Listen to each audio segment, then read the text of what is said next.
Willie D live. What's up, family? Last weekend, millions of Americans celebrated America's 250th birthday. However, as a reminder of America's racial struggles and disparities, Black bodies were popping up everywhere, all associated with drowning. Yeah, and hanging out with their white friends or caretakers. Now, you know about the case of Nolan Wells in Mississippi, but you may not know of Angelique Cunningham in Ohio or Deion Walton in Alabama. Let's start with Angelique.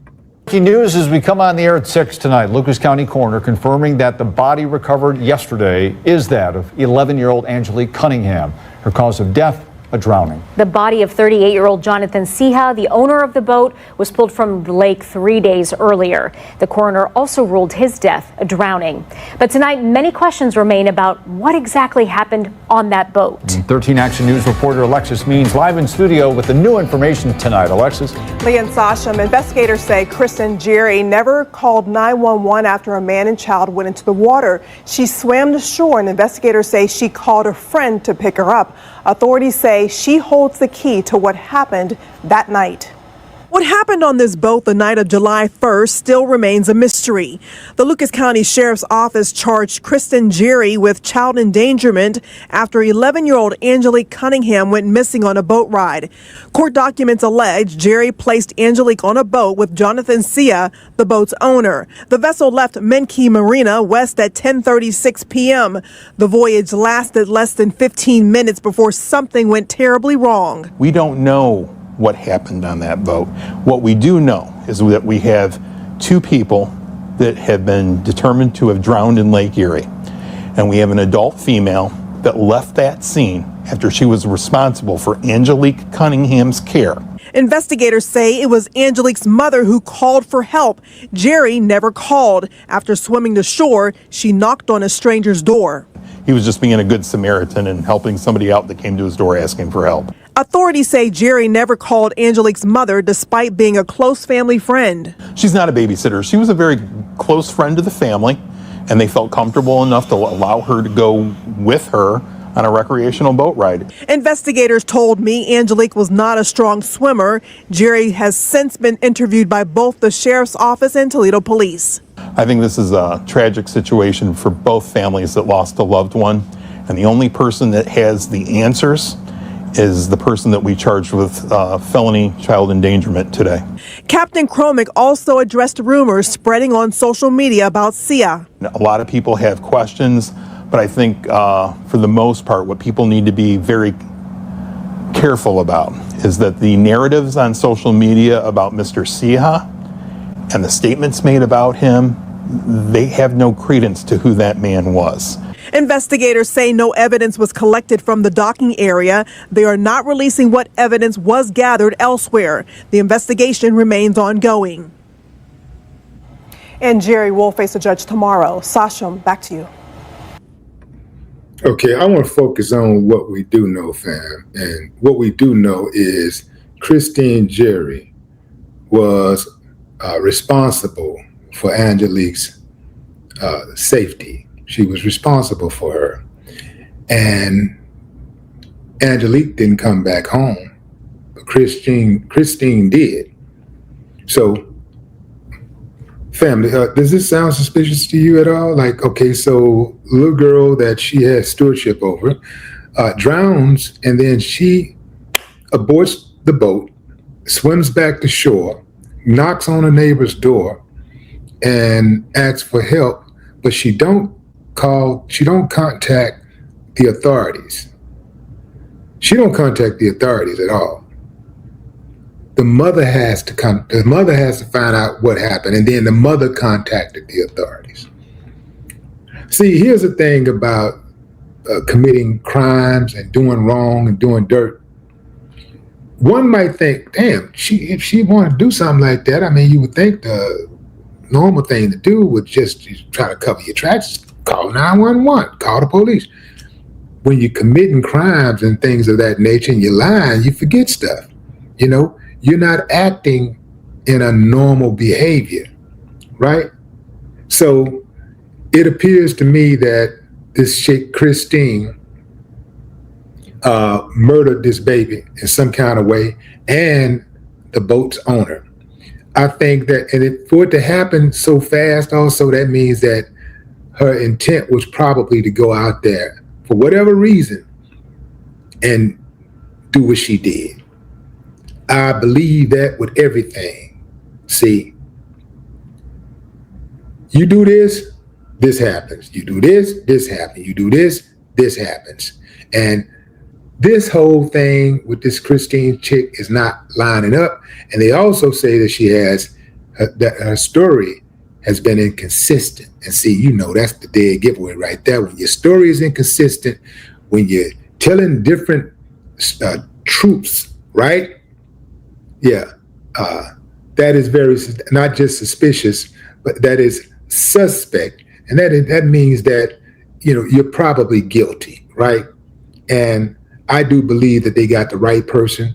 I think that when you have a person like this that is diabolical like that, who murders, they shouldn't get a bond at all. What are you giving a person a bond? I mean, what if there's an outside chance that she could actually make bond? You're going to put that animal back out on the streets? Not a good idea. Now let's get into the story of Deion Walton, 17-year-old Deion Walton. The thing about Deion case is that it is very eerily similar to Nolan Wells' case, where Deion was hanging out with his white friends while boating. He's hanging out with his white friends. Well, let me back up.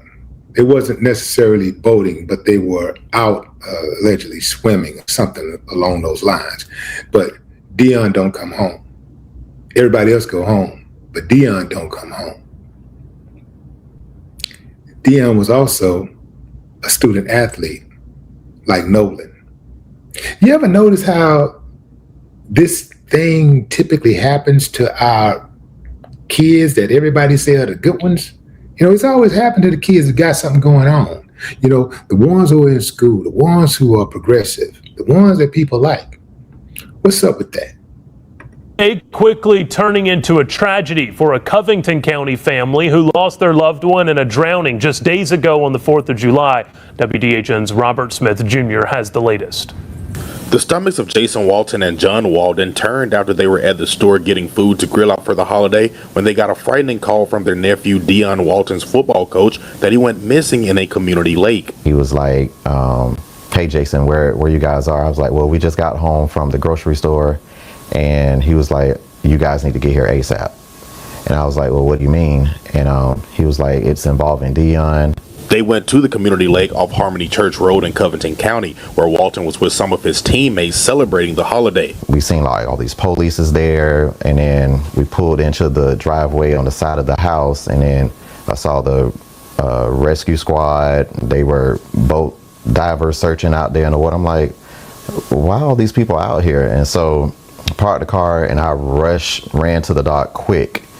And I was like, well, one of the parents came up. I said, what's going on? His family says they were told Walton and some friends jumped off the pier into the lake to see who could swim to a small island in the middle of the lake the fastest. But Deion struggled as he was cramping in the water. After turning back towards the pier, calling for help, trying to grab onto a floaty, he was already starting to sink underwater. The parent that owned the home, he said he rushed out there to the pond and he jumped in to try to look for him, and all the other players turned around and tried to search for him, and they just could not find him.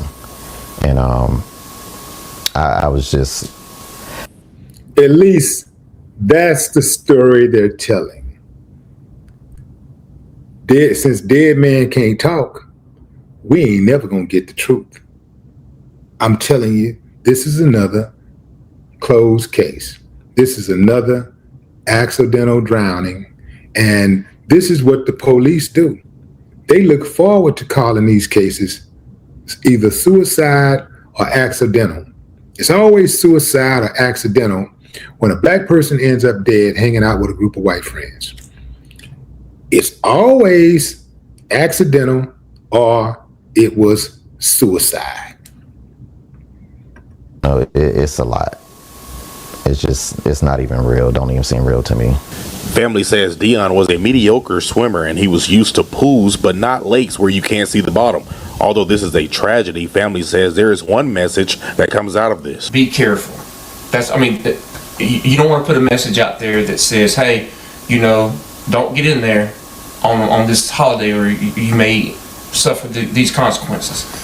That's not the message. The message is be careful and try to take precautions in everything that you do. Maybe, if I'd have known, maybe get a life raft. His uncles say his teammates loved Deion. To know him was to love him. He was a 17-year-old student at Strawn High School who ran track, played football, and basketball. He just had, so much of, a brightness, a future ahead of him. And it just sucks that it happened, what happened on Saturday, and he had so much more to give. Family says he was full of energy and life. He loved to rap and sing. Be acting, but that's a teenager. But he brings them in with that smile and that laugh. And that's what most people will remember and miss all. The school will have a vigil in memory of him Friday night. In Covington County, Robert Smith, WDHN News for the Wiregrass. All right, fam, you heard the story. What do you think happened? I'm just saying, fam, these stories happen way too frequently. I'm just not buying the whole he jumped into the water. First of all, he was a weak swimmer, okay? The family already said he wasn't a strong swimmer. First of all, people know how dangerous water can be, right? Large bodies of water can be. Who's going to jump off of it? First, you're already not a strong swimmer. Who's going to jump off a pier into the water? You don't know how deep that water is. Who's going to jump? I'm a strong swimmer. I am very good at swimming. And I'm not just going to jump off a pier into a body of water and I don't know, I can't even see the bottom. I'm not jumping into nothing I can't see the bottom of.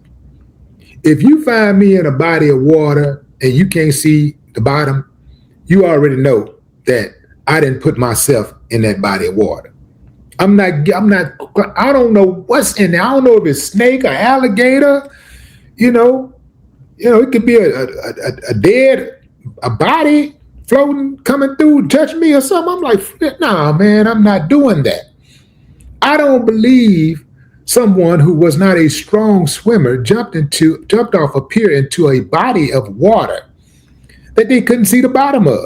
I don't believe that. I don't believe it. But here's the deal.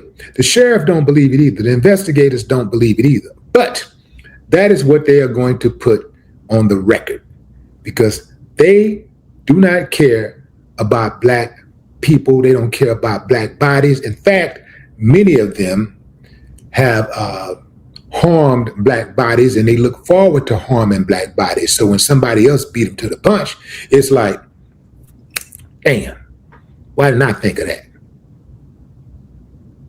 No more talk.